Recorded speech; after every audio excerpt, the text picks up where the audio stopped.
I am the longest-serving independent in the history of the United States Congress. So what I'm going to tell you today is not something that you hear very often on Fox or CNN or ABC or the Washington Post, or in fact in the halls of Congress. What I'm going to tell you is that the working class and the middle class of this country are in serious trouble. We are moving toward an oligarchic form of society where a small number of billionaires not only have extraordinary wealth, they have extraordinary political power.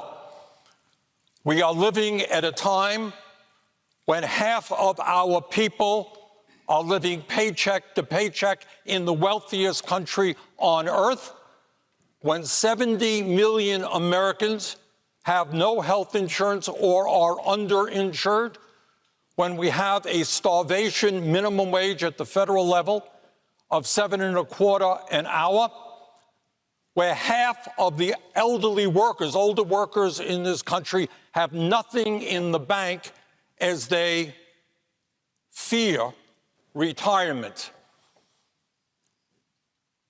What I believe is that now is the time not to defend the establishment, which is doing phenomenally well.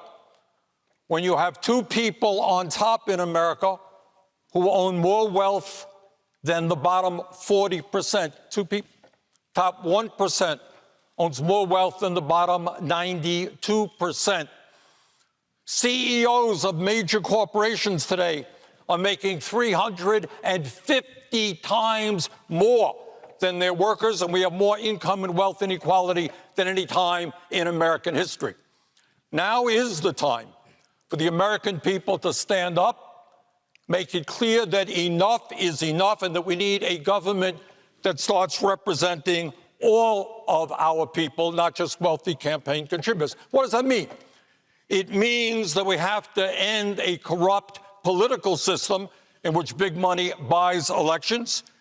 It means that we have to end a very unfair tax system in which billionaires in a given year don't pay a nickel in federal taxes. It means we have to raise the federal minimum wage to at least $15 an hour. It means that we have to join every other major country on earth in understanding that health care is a human right, not a privilege, and stop spending twice as much per capita on health care to enrich the drug companies and the insurance companies.